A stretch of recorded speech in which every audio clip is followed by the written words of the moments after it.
make it into Studio B? Thanks, Dottie. Those dance lessons are really paying off. Just waiting on the pyrotechnics crew and we can get started on today's production. And here they are. Hey, fellas. As soon as you're set up, you can help yourself to some lemonade. Wow, that was fast. You boys must be thirsty. Oh, dear. It's getting hot in here. Let's roll.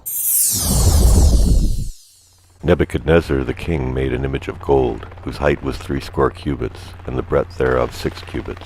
He set it up in the plain of Dura, in the province of Babylon. Then Nebuchadnezzar the king sent to gather together the princes, the governors, and the captains, the judges, the treasurers, the counselors, the sheriffs, and all the rulers of the provinces, to come to the dedication of the image which Nebuchadnezzar the king had set up. Then the princes, the governors, and captains, the judges, the treasurers, the counselors, the sheriffs, and all the rulers of the provinces were gathered together unto the dedication of the image that Nebuchadnezzar the king had set up, and they stood before the image that Nebuchadnezzar had set up. Then an herald cried aloud, To you it is commanded, O people, nations, and languages, that at what time ye hear the sound of the cornet, flute, harp, sackbut, psaltery, dulcimer, and all kinds of music, ye fall down and worship the golden image that Nebuchadnezzar the king hath set up. And whoso falleth not down and worshippeth, shall the same hour be cast into the midst of the burning fiery furnace. Therefore at that time, when all the people heard the sound of the cornet, flute, harp, sackbut, psaltery, and all kinds of music, all the people, the nations, and the languages fell down and worshipped the golden image that Nebuchadnezzar the king had set up. Wherefore at that time certain Chaldeans came near and accused the Jews.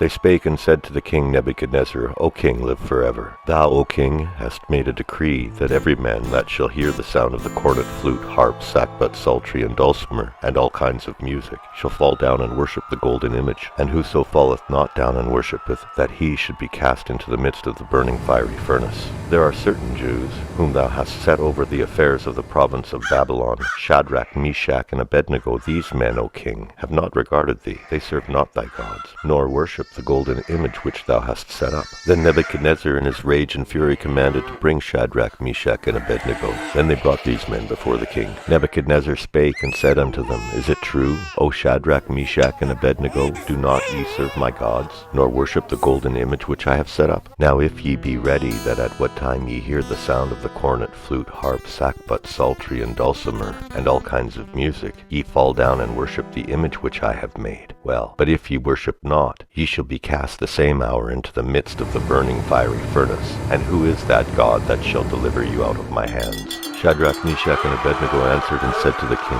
O Nebuchadnezzar, we are not careful to answer thee in this matter. If it be so, our God whom we serve is able to deliver us from the burning fiery furnace, and he will deliver us out of thine hand, O king. But if not, be it known unto thee, O king, that we will not serve thy gods, nor worship the golden image which thou hast set up. Then was Nebuchadnezzar full of fury, and the form of his visage was changed against Shadrach, Meshach, and Abednego. Therefore he spake and commanded that they should heat the furnace 17 times more than it was wont to be heated. And he commanded the most mighty men that were in his army to bind Shadrach, Meshach, and Abednego, and to cast them into the burning fiery furnace. Then these men were bound in their coats, their hosen, and their hats, and their garments, and were cast into the midst of the burning fiery furnace. Therefore, because the king's commandment was urgent, and the furnace exceedingly hot, the flames of the fire slew those men that took up Shadrach, Meshach, and Abednego. And these 3 men, Shadrach, Meshach, and Abednego, fell down bound into the midst of the burning fiery furnace. Then Nebuchadnezzar the king was astonished, and rose up in haste, and spake, and said unto his counselors, Did not we cast 3 men bound into the midst of the fire? They answered and said unto the king, True, O king. He answered and said, Lo, I see 4 men loose, walking in the midst of the fire, and they have no hurt, and the form of the 4th is like the Son of God. Then Nebuchadnezzar came near to the mouth of the burning fiery furnace, and spake and said, Shadrach, Meshach, and Abednego, ye servants of the Most High God, come forth and come hither. Then Shadrach, Meshach, and Abednego came forth of the midst of the fire. And the princes, governors, and captains, and the king's counselors being gathered together saw these men, upon whose body the fire had no power, nor was an hair of their head singed, neither were their coats changed, nor the smell of fire had passed on them. Then Nebuchadnezzar spake and said, Blessed be the God of Shadrach, Meshach, and Abednego, who hath sent his angel, and delivered his servants that trusted in him, and have changed the king's word, and yielded their bodies, that they might not serve nor worship any god except their own God. Therefore I make a decree that every people, nation, and language, which speaketh anything amiss against the God of Shadrach, Meshach, and Abednego, shall be cut in pieces, and their houses shall be made a dunghill, because there is no other God that can deliver after this sort. Then the king promoted Shadrach, Meshach, and Abednego in the province of Babylon.